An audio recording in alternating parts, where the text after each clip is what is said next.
3 দিন মানৰ পৰা আমাক ইয়াতে গোটেই মানুহখিনি ইমান টৰ্চাৰ কৰিছে মোক ওলাই যাব দিয়ে আমাক দুজনক ক'ৰবাত কিবা কৰিবলৈ গোটেই আহি 60-70জন মানুহ ঘৰৰ ভিতৰত সোমাই পেলাই তেওঁলোকে আমাক ইমান টৰ্চাৰ কৰে কৈছে দীপাংকৰে আমাৰ পইচা চব খাই মাৰি লৈ গ'ল মই কৈছো মই সেইবিলাক একো নাজানো নাই তেওঁলোকে নেমানে কৈছে আপোনালোকে জড়িত আছে আৰু ইমান অসভ্য কথা আমাক শুনাইছে নহয় আমি একো কৰিবলৈ নাই তাৰপিছত তেওঁলোকে ৰাতি কালি নহয় পৰহি গোটেই ঘৰ ভাঙিব আৰম্ভ কৰিলে মই তেতিয়া ওলাই যাবলৈ লওঁতে মোক একেবাৰে যাব নিদিয়ে মোৰ কানি কাপোৰ ফালি অৱস্থা নাই মই সেই তেনেকেই মই জালুকবাৰী থানাত ৰাতি 3টা বজাত গৈ পাইছো কোনে এইবিলাক কৰিছে কোনে কৰিছে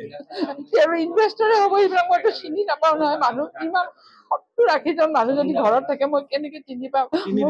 মোক সেই চিৰিৰ পৰা যাব নিদিয়ে টানি টানি মোক গোটেই এইবিলাক গোটেই হেৰি কৰিছে মই থানাত গ'লো তাৰপিছত মেডিকেল টেষ্ট কৰাইছে কৰাৰ পিছত মই ৰাতি কালি 10:30 বজাত ঘৰ আহি পাইছো অকলে আজি কেইদিনমানৰ ধৰি দীপাংকৰ বৰ্মনে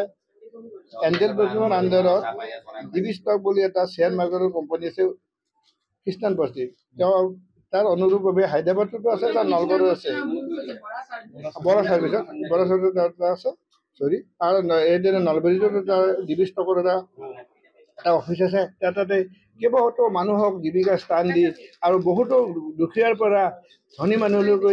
সকলোকে এটা ইনভেষ্ট কৰে আৰু সকলোকে সহায় কৰি আছিল আজি আনকি তেওঁ সামাজিকভাৱে অনাথ আশ্ৰম ল'ৰা ছোৱালীকো বহুত সহায় কৰিছিল আনকি Guwahati Commerce College Guwahati Engineering College Royal Global Dipan Goswami এৱাৰ্ডো দিছে আনকি তেওঁ এনেকৈ বহুতো সামাজিকভাৱে জড়িত আছে থকা হয় মানুহজনক আজি যি আমি নিউজত পালোঁ কেইজন মানুহ যে স্কেণ্ডেল হৈছে 7,000 কৰোৰ সেইটো সঁচা মিছা আপোনালোকে বিচাৰ কৰক আজি 3 দিন ধৰি আমাক এই মানুহ কিছুমানে এতিয়া তেওঁলোকে বিনিয়োগকাৰী হয় নে নহয় সেইটো মানে সন্দেহ সকলোৱে আহি আমাক এটা ঘেৰা কৰি বাহিৰৰ পৰা তলা বন্ধ কৰি আমাক ৰাখি ফেলাই ৰাখিছে আৰু তেওঁলোকে গোটেই ৰাতি অশ্লীল ভাষাৰে আমাক বাক্য বান কৰে বাক্য কৰি মদ চিগাৰেট আৰু এতিয়ালৈকে পনীৰ খাই আমি লঘোণে থাকিব লগা পৰিস্থিতি কৰিছে আজি 2 দিন ধৰি পৰহিয়ে মোৰ মিছেছে প্ৰাণৰ ভয়ত ৰাতি 2টা বজাত খোজকাঢ়ি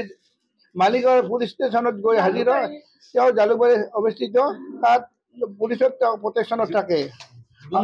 জীৱন ৰক্ষাৰ কাৰণে আৰু মোক তেওঁ কেতিয়াও এওঁলোকে কেতিয়াও মোক যাব নোৱাৰে আপুনি যাব নোৱাৰে আপোনাৰ পত্নী যিয়ে হওক মৰক আপুনি হেৰি কৰিব তেওঁৰ মানে হেৰি কৰি পাতিব শ্ৰাদ্ধ পাতিব আৰু তাৰপিছত তেওঁ কালি আকৌ 3 কিলোমিটাৰ খোজকাঢ়ি ৰাতি ওলাইছে এই মানুহখিনি ৰখি আছে আহি তেওঁলোকে এনেকুৱা বাক্যবান কৰি আছে আৰু মই মোৰ পুত্ৰ মোৰ কন্যা তেওঁলোকৰ আনকি যি বাক্য প্ৰকাশ কৰিছে মই আপোনালোকক এইটো সভ্য সমাজে বাক্য কৰিব নোৱাৰোঁ এই ঘৰত এই 2 দিন লণ্ডভণ্ড কৰি তেওঁলোকে আলমাৰি তালমাৰি চব ভাঙি কাপোৰ টানি তলত আছে আমি শুব পৰা নাই খলত তেওঁলোকে একো ব্যৱস্থা কৰিব পৰা নাই মোৰ ঘড়ীটো আৰু মোৰ পত্নীৰ ঘড়ী আৰু ল'ৰাৰ ঘড়ী অলংকাৰ টকা পইচা যি আছে চব লৈ গৈছে আনকি মই এতিয়া মেডিচিন কিনিবলৈ মোৰ হাতত 10 টকাও নাই আৰু এতিয়া মই মোবাইল তেওঁলোকে আবদ্ধ কৰি অলপ আগতে আপোনালোকে অহাৰ কাৰণে এতিয়া মোবাইলকেইটা 2জন বিনিয়োগকাৰীয়ে আহি ক'লে যে আপোনালোকে চাইন কৰক ব্লেংক চাইন কৰক আপোনালোকৰ পুত্ৰৰ পইচা লৈছে মই বোলো মইতো পুত্ৰ লৈছোঁ যে পুত্ৰই দিব যদি পুত্ৰই নাহে আইনৰ সহায় লয় তেতিয়া মোৰ যি আছে বাজেয়াপ্ত কৰি হ'লেও আপোনালোকক দিম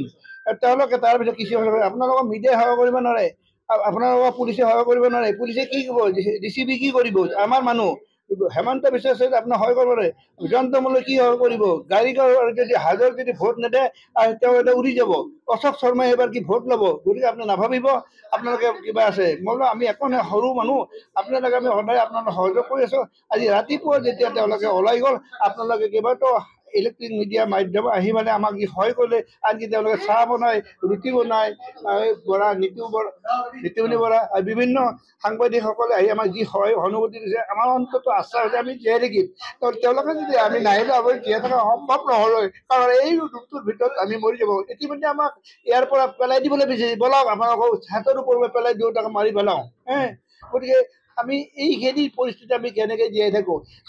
আজি মই 35 বছৰত মই চাকৰি কৰিলোঁ মোৰ আজি 67 ইয়াৰ তেওঁলোকে দুৰ্ন কৰি 400 কোটি টকা আপুনি হেৰি কৰি স্কেণ্ডেল কৰি আনি পুস্তক ব্যৱহাৰ কৰিছে আপুনি চব জানে মই বোলো 400 নহয় 4,000 কোটি নহয় 10 টকা যদি 4 টকা যদি মই কিবা তাৰ অন্যায়ভাৱে কৰিছোঁ আপোনাক মোক শাস্তি দিয়ক জেলত দিয়ক মোৰ পেঞ্চনৰ মোৰ বাজেয়াপ্ত কৰক আনকি আৰু মই আপোনাক কিমান ক'ম ৰাইজ আপোনাক সহায় কৰক আপোনাক বুজিব ধৰক এই যিবিলাক মিডিয়াত যিবিলাক দুই এটা মিডিয়াই এনেকুৱা ভুৱা প্ৰচাৰ কৰিছে সেইটো যাতে প্ৰচাৰ বন্ধ হয়। প্ৰকৃত কথাটো চৰকাৰে আৰক্ষী বিভাগে অনুসন্ধান কৰি তেওঁলোকক জনাই দিয়ে স্পষ্ট কি আছে অফিচ, কোন বিনিয়োগকাৰী কিমান টকা থৈছে, চব ওলাই পৰিব অফিচৰ দ্বাৰা। অফিচৰ মানুহখিনিকো এতিয়া তাৰ দণ্ড বন্ধ কৰিছে, তেওঁলোকে মানে তেওঁলোকৰ ৰিপৰ্টখিনি জনাবৰ কাৰণে অক্ষম। আপোনালোকক অনুৰোধ কৰিছোঁ, চৰকাৰক অনুৰোধ কৰিছোঁ, আৰক্ষী বিভাগক অনুৰোধ কৰিছোঁ, আমাক সহায় কৰক আৰু দোষী শাস্তি দিয়ক। আৰু যদি দীপাংকৰ বৰ্মনৰ যি দোষ কৰিছে তাৰ শাস্তি ভোগ কৰিবলগীয়া আমি মোৰ পত্নী আৰু মই কৰিবলৈ মই সাজু আছোঁ। মই একে কৈছোঁ যে আপোনালোকে আজি আহি মোক যি আমালোকৰ উৎসাহ আৰু সাহস দিলে, এইটো আপোনাৰ মেডিচিনতকৈ বেছি আমাৰ মোক সহায় হৈছে। মই ডায়েবেটিছ প্ৰেছাৰ, মই হাই প্ৰেছাৰ, এতিয়া মোৰ 10 টকা কিনিবৰ কাৰণে মোৰ হাতত পইচা নাই। মোবাইল মোৰ যি ATM আছে, যি আছে চববিলাক তেওঁলোকে কাঢ়ি লৈ গৈছে। গতিকে মোৰ হাতত ক'তো যাব নোৱাৰিম এতিয়া মই খাবলৈ। আজি 2 দিনৰ মূৰত মই ৰুটি অলপ খাই পালে মোৰ অলপ গাটো ভাল লাগিছে। আপোনালোকক আৰু মই কি ক'ম, অশেষ অশেষ ধন্যবাদ। আপোনালোকে ভুল নুবুজিব আৰু আপোনালোকে আহক আৰু সহযোগ বিচাৰক। ধন্যবাদ।